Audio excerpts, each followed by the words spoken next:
Y atención, declaraciones de Rafael Correa cuestionan postura de Daniel Noboa sobre juicio a la fiscal. En el dinámico escenario político de Ecuador, las redes sociales se han convertido en una plataforma crucial para el debate y la expresión de opiniones. Recientemente, el expresidente Rafael Correa Delgado se ha pronunciado en su cuenta de X generando un intenso debate sobre las declaraciones de Daniel Noboa en su última entrevista. El punto central del discurso de Correa es la aparente contradicción en la postura de Noboa respecto al juicio a la fiscal en curso. Usted no se compromete con temas que pasen por la impunidad. Por nada. Y por eso es que me han atacado en todos los medios los mismos correístas. Lo puede ver. O sea, el juicio a la fiscal tiene que ser independiente y que lo haga la Asamblea, porque es su derecho. A ver, ¿Ustedes cómo ya van a votar ahí, por ejemplo? Ay, Su bloque. por eso, empecemos con el tema de la impunidad. Impunidad, no. Para nadie. Ni de la derecha, ni de la izquierda, ni del centro, ni de arriba, ni de abajo, ni de fiscal, ni impunidad para exasambleístas, ni impunidad para exministros. Impunidad tiene que ser uniforme. Sí, claro. Porque hay gente pues que quiere pues una impunidad ideológica. Y ahí es cuando empiezan los problemas. Impunidad para nadie. Eso ha sido clarísimo con todos. El juicio de la fiscal es lo legal que el CAL lo deje pasar. Eso no significa que los mismos miembros del CAL o las bancadas Vayan a votar a favor. vayan a votar a favor. Nosotros no vamos a votar a favor nunca por el juicio de la fiscal. Jamás. Como ADN y la bancada del gobierno no van a votar por el juicio de la fiscal. Eso está clarito. Tenemos que concluir. Límites y alcances del pacto del acuerdo. Con eso concluimos. No hay ni pacto ni acuerdo. Yo le voy a dar... Bueno, en la Asamblea sí, pues. Dato mata relato. ¿Cuántos votos sacó? 116 creo, ¿no? 128. 28. ¿Pacto de qué? ¿Pacto del 90% de la Asamblea? El vicepresidente de ADN, ¿cuánto? 130. Eso es 95% de la Asamblea. O sea, pactó el 95% de la Asamblea para eso. ¿Para eso? ¿Qué pacto va a ser si que están todos pues metidos ahí? Bueno, si hay un acuerdo, es que no hay que satanizar los pactos. El vocal del CAL de ADN, 131 votos. La Asamblea es así, en algunas cosas te pones de acuerdo, en otras cosas no te pones de acuerdo. Tema de la fiscal, por ejemplo, no vamos a estar de acuerdo. Tema de la ley económica urgente, espero que por el bien del país todos estén de acuerdo. Por más que ahí veo que unos insultan, otros atacan, otros dicen lo que sea, es por el bien del país. Tenemos que terminar. En su tuit, Correa destaca una inconsistencia notable en las palabras de Noboa. Está en contra de la impunidad, pero no van a votar jamás por el juicio a la fiscal. Tremendo oxímoron, escribió el expresidente. Esta declaración plantea interrogantes significativos sobre la postura de Noboa y su partido frente a la situación actual de la fiscal. Correa sugiere que lo más lógico sería decidir basándose en las pruebas presentadas, lo que implica un enfoque más imparcial y basado en evidencias. El tuit de Correa también plantea preguntas retóricas sobre las consecuencias de las pruebas contra la fiscal y si éstas demuestran un incumplimiento de sus funciones. Además, sugiere la posibilidad de que existan motivaciones ocultas detrás de la postura de Noboa, insinuando la existencia de deudas o compromisos no revelados. ¿O será que le deben algo? Se pregunta. Quo Vadis concluye su mensaje. O sea, el juicio a la fiscal tiene que ser independiente y que lo haga la Asamblea, porque es su derecho. A ver, ¿Ustedes cómo ya van a votar ahí, por ejemplo? Ay, Su bloque. por eso, empecemos con el tema de la impunidad. Impunidad, no. Para nadie. Ni de la derecha, ni de la izquierda, ni del centro, ni de arriba, ni de abajo, ni de fiscal, ni impunidad para exasambleístas, ni impunidad para exministros. Impunidad tiene que ser uniforme. Sí, claro. Porque hay gente pues que quiere pues una impunidad ideológica. Y ahí es cuando empiezan los problemas. Impunidad para nadie. Eso ha sido clarísimo con todos.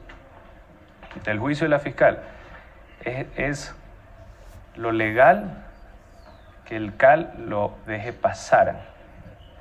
Eso no significa que los mismos miembros del CAL o las bancadas Vayan a votar a favor. vayan a votar a favor. Nosotros no vamos a votar a favor nunca por el juicio de la fiscal. jamás. Como ADN y la bancada del gobierno no van a votar por el juicio de la fiscal. Eso está clarito. La intervención de Correa en X no solo ha reavivado el debate sobre la integridad y la justicia en la política ecuatoriana, sino que también ha arrojado luz sobre las complejidades y los desafíos que enfrentan los líderes políticos al tomar decisiones críticas. Mientras el país sigue de cerca el desarrollo o el probable desarrollo de este juicio, las palabras de Correa resuenan como un llamado a la reflexión y al análisis crítico de las acciones y motivaciones de sus líderes políticos.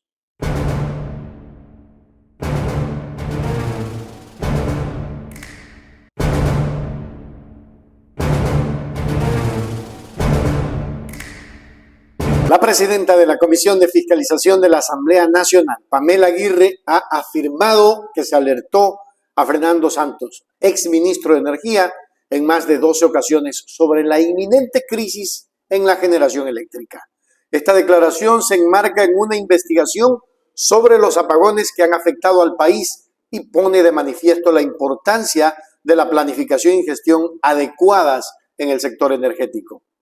El hecho de que se hayan emitido múltiples advertencias sugiere la necesidad de una revisión exhaustiva y de las políticas y decisiones tomadas durante el periodo de Lasso y de este fatal ministro. A Marcelo Jaramillo, viceministro de Electricidad, a Joaquín Ponce, a Fernando Santos, Aldite, y le he puesto en amarillo todas las de Fernando Santos Aldite, ¿no? Fernando Santos. Y me falta resaltador para seguir poniendo las veces que le dijeron, más de 12 veces le dijeron a Fernando Santos Aldite que nos íbamos a quedar sin generación de energía.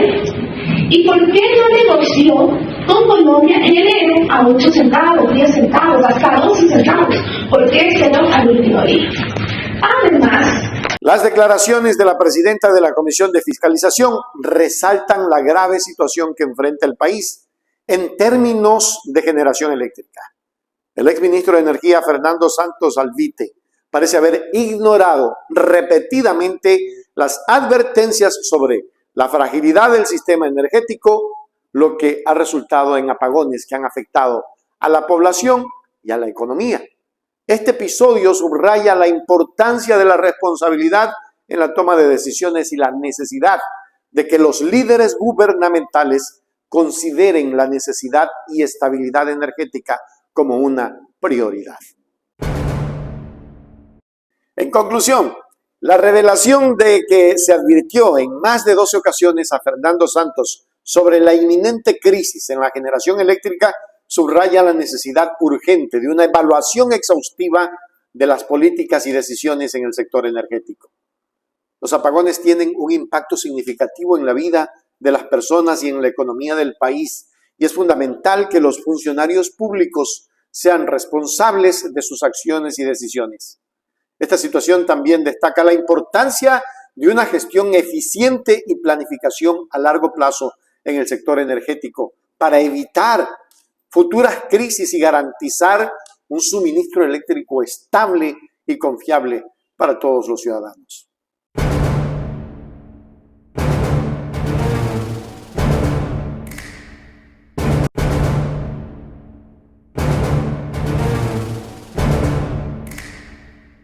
En un video que ha generado un gran revuelo en las redes sociales, Ángel Tipantuña ha planteado una pregunta sumamente controvertida.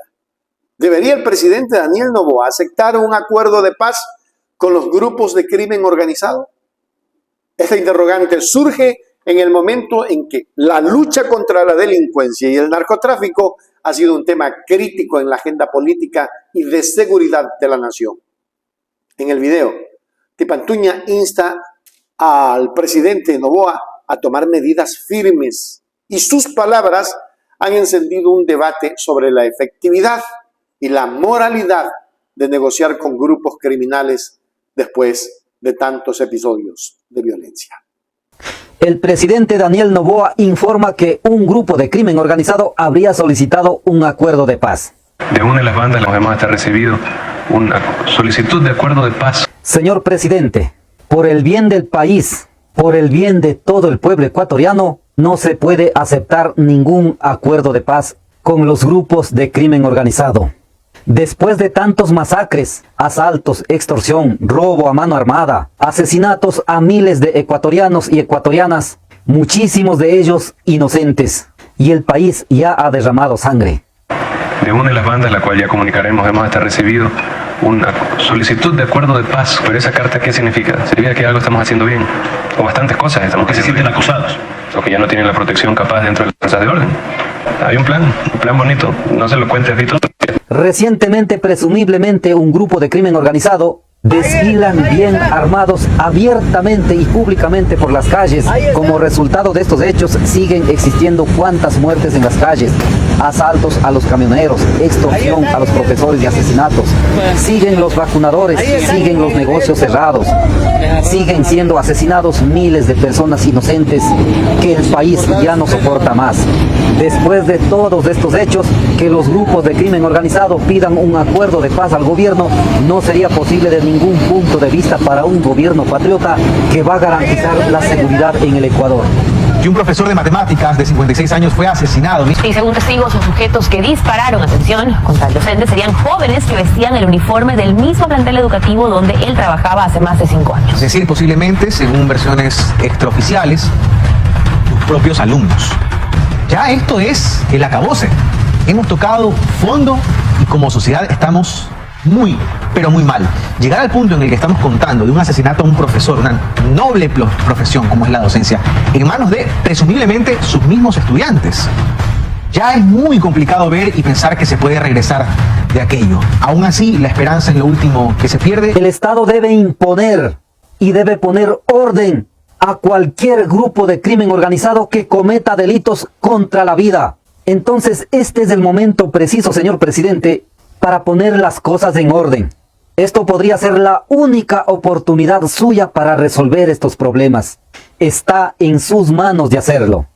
Además, usted ha dicho que va a poner mano dura contra el crimen organizado y estaría pensando hacer algo parecido como Bukele en El Salvador. A la par se estudiará la construcción de nuevas prisiones de mediana y máxima seguridad que serán planificadas por expertos de Israel. Y aún está en análisis traer las barcazas para aislar a los presos más peligrosos. Una barcaza puede llegar en 7 u 8 meses. Ya tenemos identificadas 3 opciones, una está en Australia, otra está en Reino Unido, otra está en Estados Unidos, para traerlas. Es para segmentar y para sacar a los presos que son amenazas reales a la seguridad ciudadana y al país, y tenerlos aislados hasta que se termine la construcción de las cárceles de máxima seguridad y super máxima seguridad. Cooperación israelí en el diseño de las cárceles de Max, Supermax y la segmentación para delitos menores y contravenciones. Es un sistema que no es que lo inventó Bukele, es un sistema que venía de México, que asimismo lo lograron en Tailandia, lo lograron en Singapur, antes de México, y después de México El Salvador, y de ahí vendría el Ecuador. Hágalo, señor presidente. La declaración de Ángel Tipantuña plantea un dilema ético y estratégico importante. La posición de no aceptar ningún acuerdo de paz con los grupos de crimen organizado después de derramar sangre. Es una perspectiva que busca responsabilizar a estos grupos por sus acciones violentas y criminales. Además, el llamado a la mano dura y la comparación con líderes como Bukele señala la creciente presión sobre los líderes políticos para tomar medidas enérgicas contra la delincuencia.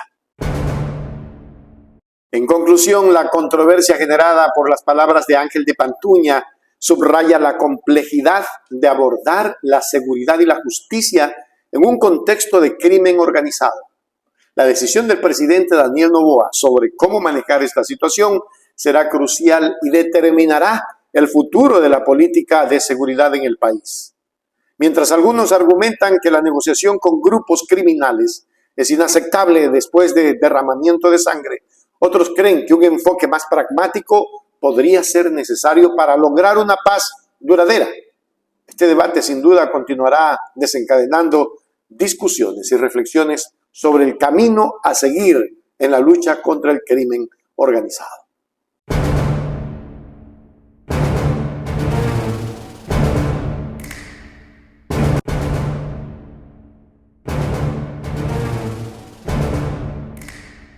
El presidente de la Corte Nacional, Iván Saquicela, exige anular el concurso de designación de jueces por irregularidades.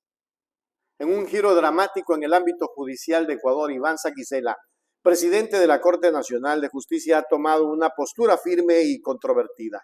En una reciente declaración a los medios de comunicación, Saquicela exigió la anulación del concurso para la designación de jueces del más alto tribunal de justicia del país, citando una serie de cuestionamientos y preocupaciones sobre la integridad del proceso. Iván Saquicela y representante de la función judicial, creo en forma definitiva que ese concurso tiene que anularse. ¿Cómo podemos concebir de que un concurso para el más alto tribunal de justicia del país esté lleno de cuestionamientos de los abogados, de las abogadas, de los profesionales, de observadores internacionales? Yo creo que hay valiosos profesionales concursando allí, que incluyen mis compañeros con jueces y con juezas de la Corte Nacional, pero ¿qué garantías tienen de reglas claras, de un juego justo?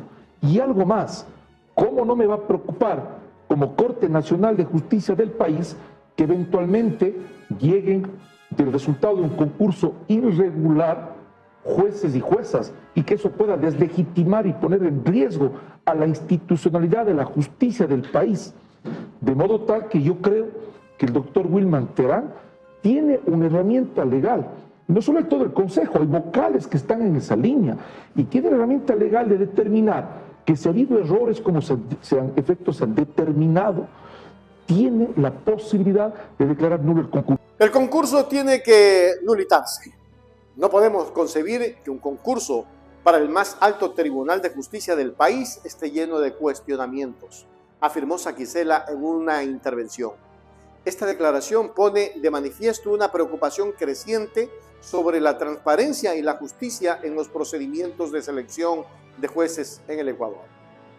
La postura de Saquicela no solo cuestiona la validez del concurso actual, sino que también resalta una posible crisis en la confianza pública hacia el sistema judicial del Ecuador.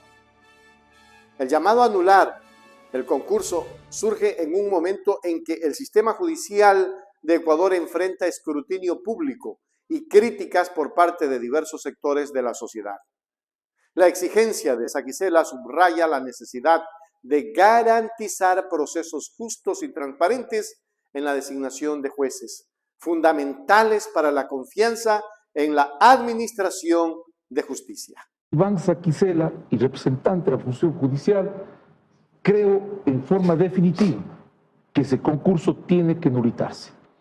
¿Cómo podemos concebir de que un concurso para el más alto tribunal de justicia del país esté lleno de cuestionamientos de los abogados, de las abogadas, de los profesionales, de observadores internacionales? Yo creo que hay valiosos profesionales concursando allí, que incluyen mis compañeros con jueces y con juezas de la Corte Nacional, pero ¿qué garantías tienen de reglas claras, de un juego justo? Y algo más, ¿cómo no me va a preocupar como Corte Nacional de Justicia del país que eventualmente lleguen del resultado de un concurso irregular jueces y juezas y que eso pueda deslegitimar y poner en riesgo a la institucionalidad de la justicia del país? De modo tal que yo creo que el doctor Wilman Terán tiene una herramienta legal. No solo el todo el Consejo, hay vocales que están en esa línea y tiene la herramienta legal de determinar que si ha habido errores como efectos se han determinado, tiene la posibilidad de declarar nulo el concurso. En resumen, la decisión de Saquicela de pedir la anulación o nulidad del concurso ha generado un amplio debate sobre la reforma judicial y la transparencia en Ecuador. Mientras el país se prepara para enfrentar persecuciones de esta declaración, se abre un espacio para la reflexión sobre la importancia de la integridad en los procesos judiciales y la confianza del público en su sistema de justicia. La resolución de esta controversia será un punto clave en la evolución de la justicia ecuatoriana y en la restauración de la fe de sus ciudadanos en el sistema judicial o en el poder judicial.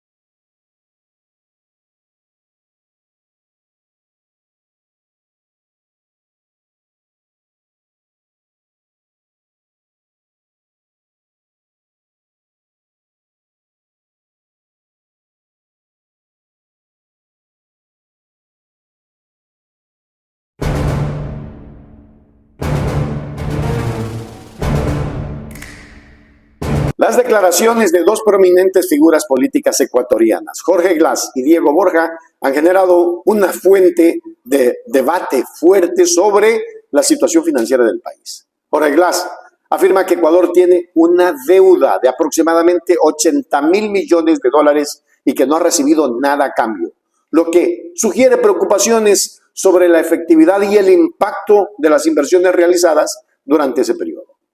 Por otro lado, Diego Borja plantea que endeudarse no es necesariamente negativo, pero cuestiona la naturaleza de la deuda acumulada por el país, insinuando que podría haber sido utilizada de manera más productiva.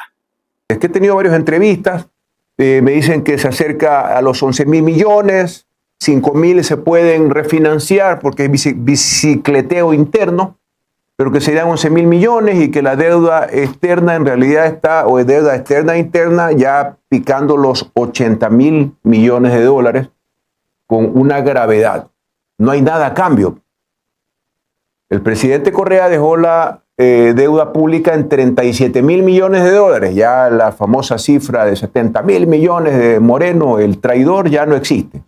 Así ha sido cierto lo que decía Correa. No, eran 37.000 millones de dólares. Eso era. Y a cambio había pues 10.000 kilómetros de carreteras, 10 hidroeléctricas, 5 termoeléctricas, puertos, aeropuertos, hospitales, escuelas del milenio, escuelas de las normales, centros de salud, subcentros de salud y un largo etcétera que nos pasaríamos toda la hora enumerando, mi apreciado Diego. Cuando tú compras algo, registras la deuda. Me compré una casa por 50.000 dólares. Entonces va en el pasivo la deuda de 50.000 dólares, pero yo registro el activo en el balance, la casa de 50.000 dólares. Diego, quiero empezar con algunas claridades, si es que tienes las cifras a la mano, si no pasamos a la ley. Pero, ¿cuánto mismo es el déficit? La deuda y el activo. Aquí hay deuda a cambio de nada. ¿Cuánto mismo la deuda externa, Diego? Mira, depende cómo la contabilicen. Tomemos la cifra del ministro, la de la queja de los últimos días, que no es la cifra exacta incluso que aparece en las cuentas del Ministerio de Economía y Finanzas, pero tomemos esa deuda, son 68.000 millones. Digamos para facilidad de cálculo 70.000 millones. 70.000 millones se acerca al 70% del PIB, 66%. Es una cifra alta a cambio de nada. Y ese es justamente el problema. Porque endeudarse no está mal. Las declaraciones de Jorge Glass y Diego Borja subrayan una preocupación fundamental en la política y la economía ecuatoriana. La deuda pública es un tema crucial y es esencial evaluar si las inversiones y los préstamos se utilizaron de manera eficiente y en beneficio de la nación. Ecuador ha atravesado momentos económicos desafiantes en el pasado. Y el nivel de endeudamiento es un factor importante a considerar en la toma de decisiones económicas y fiscales. La preocupación expresada por estos líderes políticos refleja la necesidad de una revisión crítica de la gestión de la deuda y sus implicaciones para el futuro del país. En resumen, las voces de Jorge Glass y Diego Borja plantean preguntas importantes sobre la deuda pública de Ecuador y el uso de los recursos financieros. Es fundamental que el país continúe debatiendo y evaluando cómo se ha manejado la deuda y si se han obtenido beneficios sustanciales a cambio de esta carga financiera. Este debate contribuirá a la formulación de políticas más efectivas y al desarrollo económico sostenible en Ecuador. La gestión responsable de la deuda y la inversión eficiente de los recursos seguirán siendo temas cruciales en el panorama político y económico del país.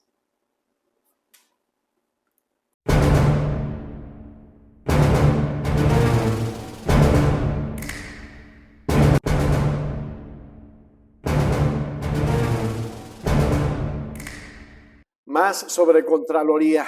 Revelaciones en la Comisión de Participación. Expostulante expone supuestas irregularidades para el concurso de Contralor. Es un desarrollo reciente y potencialmente explosivo en la política ecuatoriana. El concurso para el Contralor General del Estado está enfrentando acusaciones serias de irregularidades pese a que el Contralor ya se posesionó. Durante una sesión en la Comisión de Participación de la Asamblea Nacional, el doctor José Valdivieso, un expostulante en este concurso, o un postulante en el concurso ha presentado una serie de pruebas que podrían poner en duda la integridad del proceso de selección. Todas las normas establecidas en el concurso señalan que todos los datos realizados tanto por el Consejo de Participación Ciudadana como por la Comisión de Selección tenían que ser notificados. Señores, el cambio de reglamento nunca se nos notificó. Las acciones tomadas tanto por la Comisión Ciudadana de Selección como por el Consejo de Participación no se nos notificó. La finalización de una fase del concurso público constituye la preclusión de esta, previo a la reconsideración o recalificación respectiva dentro del término previsto para ello, y permite el inicio de la siguiente fase. Mientras no se terminaban las fases, no se podía pasar a la otra fase, señores. Ese señor que está en la pantalla cree que él tiene autoridad y competencia para cambiar las notas de los comisionados que ya hicieron su calificación. Él se cree un superhombre, sí, pero no sabe que no es un superhombre. Es un hombre normal, común y corriente que está sujeto a las leyes de este país. A uno se le bajan 10 puntos, a otro se le suben 8, a otro no se le podía bajar los puntos. El señor Charco dice, no podemos rebajar puntos, pero sí podemos rebajar de los otros, y sí podemos subir a otros, ¿no? Esa es la comisión de selección, señores. Esa es la comisión donde no existe el más mínimo sentido de lo que es la ética. Pues cuando una persona de la tercera edad presenta una violación de sus derechos, deben suspenderse todos los actos administrativos inmediatos. Y en este concurso no solo hay uno, hay muchos.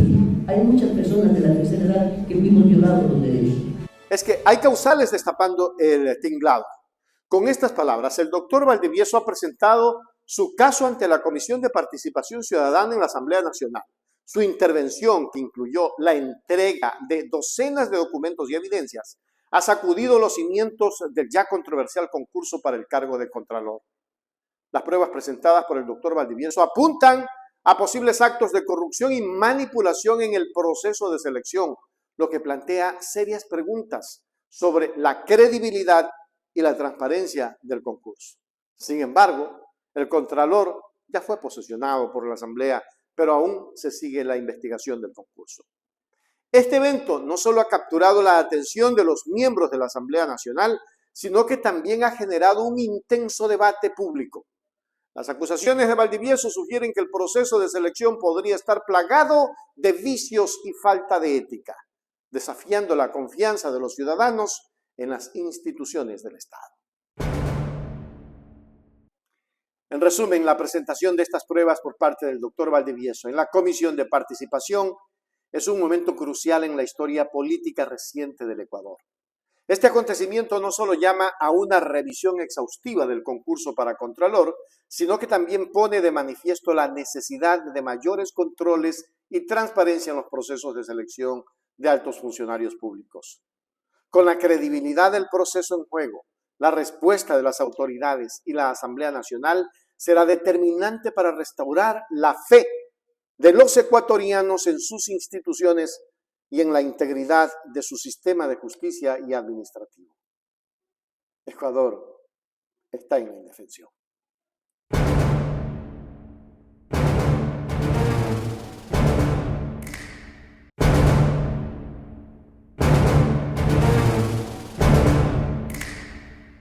En un reciente desarrollo político, el juicio político a la fiscal general, así como a los exministros Juan Zapata y Fernando Santos, ha tomado un protagonismo destacado en la agenda legislativa. Esta medida, que fue calificada en el Consejo de Administración Legislativa, CAL, ha generado un amplio debate en el ámbito político y social, y es crucial analizarla desde la perspectiva del cumplimiento del rol fiscalizador en un Estado de Derecho. Hoy queremos informarles que en el Consejo de Administración Legislativa, con 5 votos a favor, se ha aprobado la calificación de solicitud de juicio político en contra de la fiscal general del Estado, Lady Diana Salazar Méndez. Queremos decirle al país, queremos también decirles a las otras fuerzas políticas que componen esta legislatura que en una democracia moderna, en esta nueva forma de hacer política, no se debe entender el ejercicio de la fiscalización como un mecanismo de persecución, sino como un mecanismo de no impunidad. Y en la aplicación de los principios democráticos y de los principios constitucionales y en apego a la ley, es nuestro deber constitucional fiscalizar los actos de poder público y que ningún funcionario es intocable y que ningún funcionario o funcionaria, por poderosa que parezca o que se crea, está por encima de la ley o excluida de estos procesos de control. Incluso la propia Corte Constitucional, en el dictamen de admisibilidad en el juicio político a Guillermo Lasso, manifestó que esa es la máxima expresión que se tiene como legislatura dentro del mecanismo de la fiscalización. Este proceso de solicitud de juicio político, que hoy ha sido calificado, es presentado por nuestra compañera de bancada Gisela Garzón y ahora procederá conforme lo determina la Ley Orgánica de la Función Legislativa, que se sustancie dentro de la Comisión de Fiscalización y que con todas las pruebas de las 12 motivaciones por el incumplimiento de funciones se sabrá probar de manera fehaciente que tenemos la razón en cuanto a esta solicitud de juicio político, siempre con la transparencia, siempre con la verdad y siempre firmes ante las y los ciudadanos como bancada ciudadana de la Revolución Ciudadana. Ahora procedo a darle paso a la proponente de esta solicitud de juicio político, a mi compañera Gisela Garzón. Muchas gracias. El ejercicio de nuestro rol fiscalizador como sociedad se erige sobre dos pilares fundamentales: la Constitución y la ley, y el respeto absoluto al debido proceso. En este contexto, la solicitud de juicio político presentada cuenta con firmas de respaldo más de 12 causales debidamente calificadas y sustentadas y la calificación por parte del Consejo de Administración Legislativa. Esto indica que, desde un punto de vista formal, se han cumplido los requisitos establecidos para llevar a cabo este procedimiento. El proceso de juicio político a la fiscal general y a los exministros Juan Zapata y Fernando Santos se sitúa en el centro de la atención pública debido a su relevancia política y legal. La calificación en el Consejo de Administración Legislativa refleja el compromiso de cumplir en el marco legal y constitucional, asegurando que el ejercicio del poder fiscalizador se realice de manera transparente y fundamentada. Este episodio subraya la importancia de mantener un equilibrio entre la rendición de cuentas y el respeto al debido proceso en una sociedad democrática.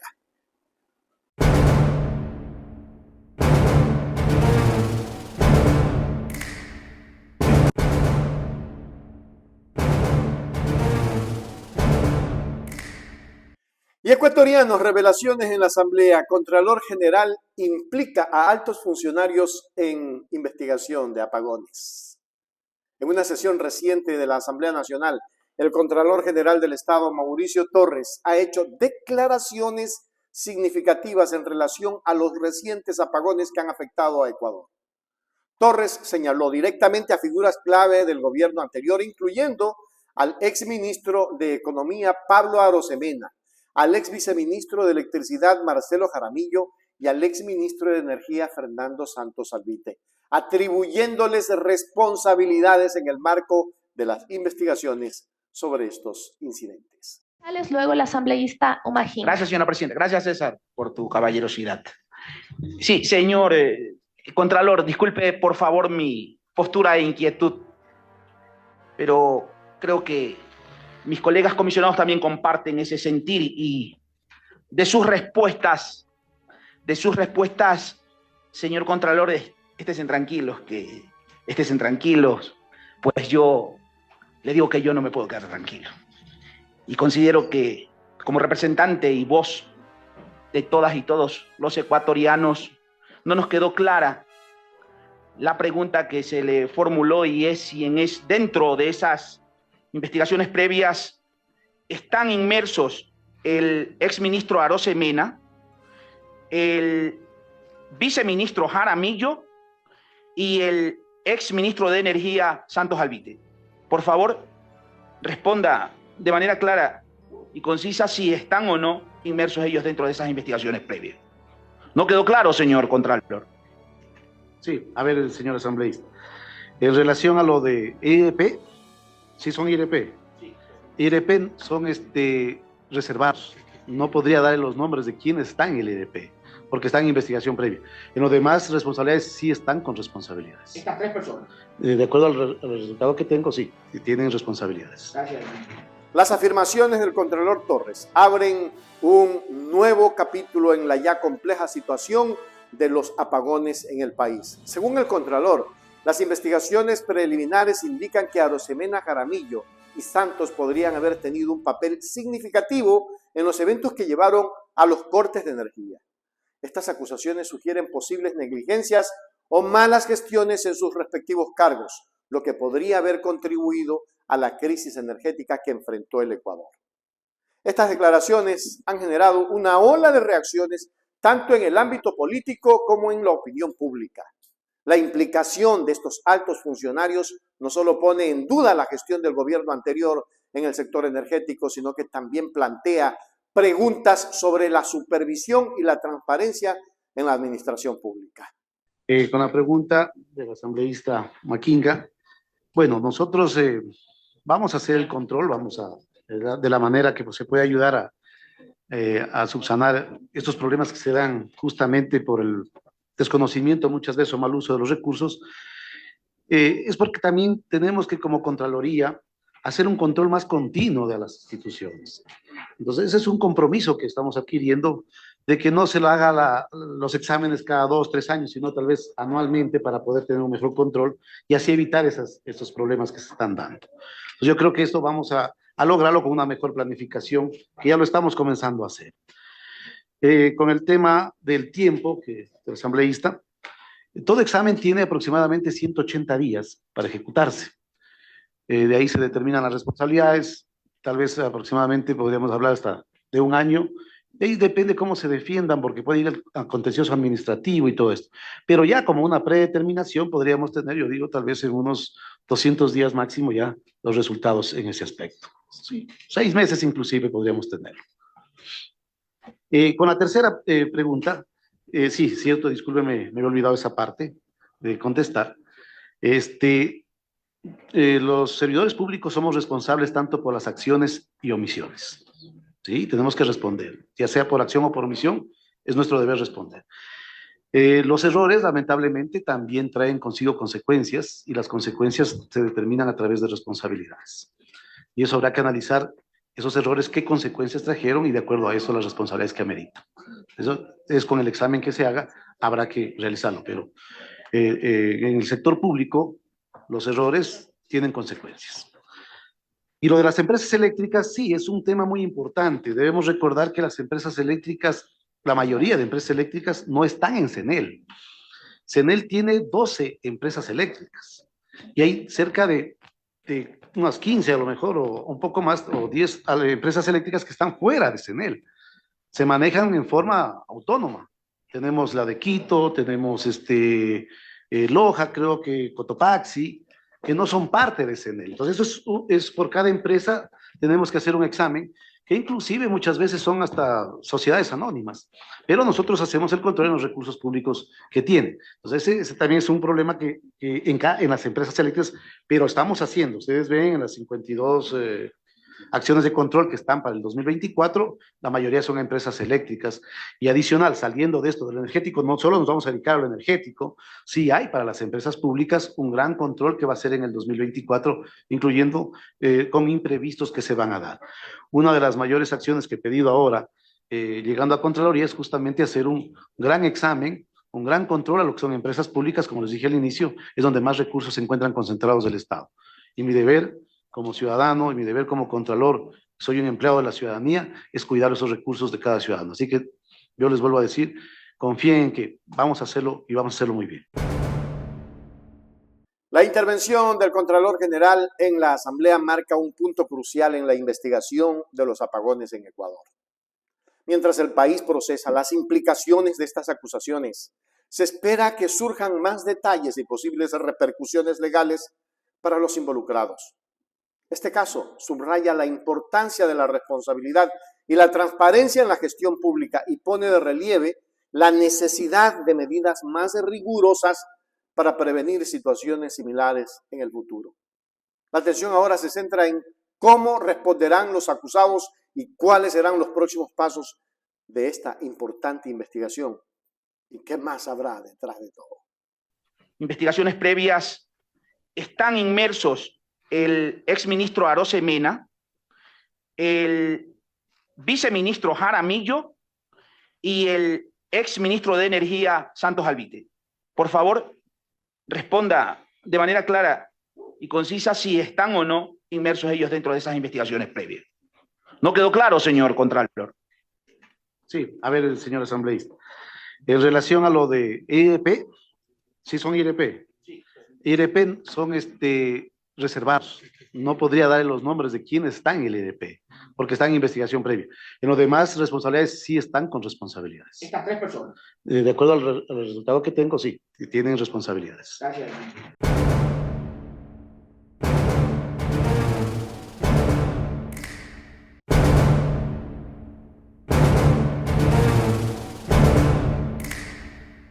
Y tras la calificación por parte del Consejo de Administración Legislativa de la solicitud de juicio político contra la fiscal Diana Salazar, María Paula Romo, destacada dirigente de Construye, ha hecho declaraciones en las que plantea que este proceso responde a una agenda de ajustes de cuenta por parte del correísmo. Según Romo, se estarán tomando represalias contra la fiscal en un acto de venganza. Estas acusaciones añaden un componente político y polarizante a un tema ya de por sí controvertido. Hay una agenda de impunidad que la lleva adelante el correísmo, pero si las otras fuerzas políticas la pasan por alto, no la enfrentan, miran para otro lado, entonces va a poder llevarla adelante. Ahí está la prueba.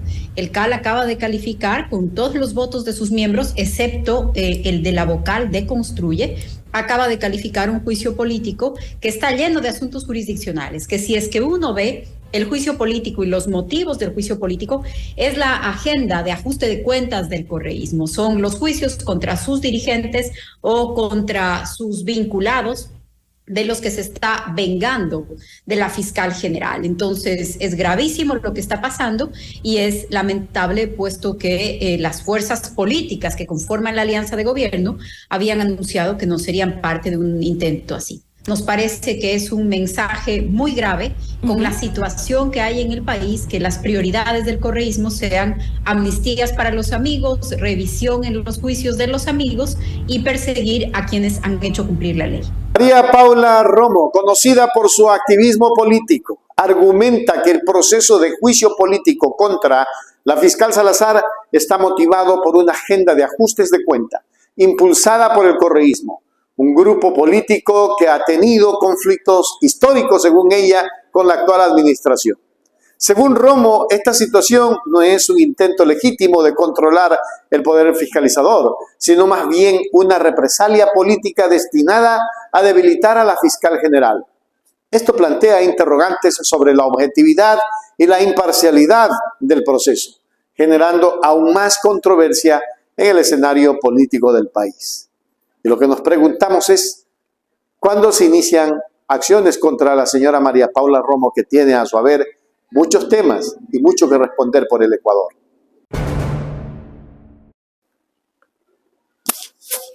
En conclusión, las declaraciones de María Paula Romo han agregado un nuevo matiz al ya candente debate en torno al juicio político contra la fiscal Diana Salazar.